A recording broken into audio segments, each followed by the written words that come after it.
All right. It's a Glock 36, as you can see.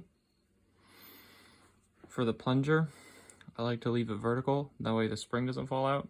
It's supposed to be retained, but sometimes it falls out and then it can lay sideways in there, and then you'll have issues.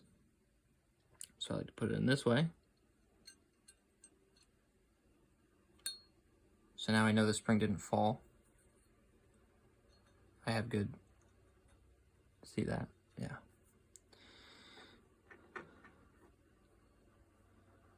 Next, your extractor. You have to push pressure on the plunger for it to go in all the way. And then you let up on the plunger. It stays right in place. The spring goes on the outside.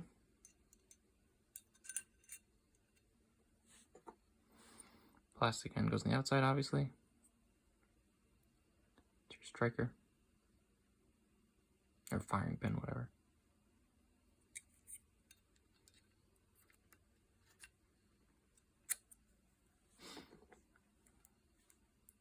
I use the Glock safety thing. Because why not? I like being able to, yeah, I don't know. I like the battery of arms with it.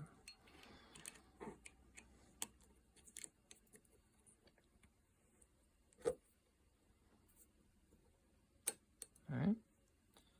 Oop, cat hair. Now push this.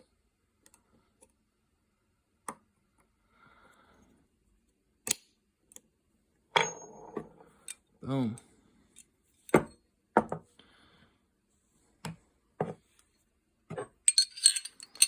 You all obviously know how to do this part.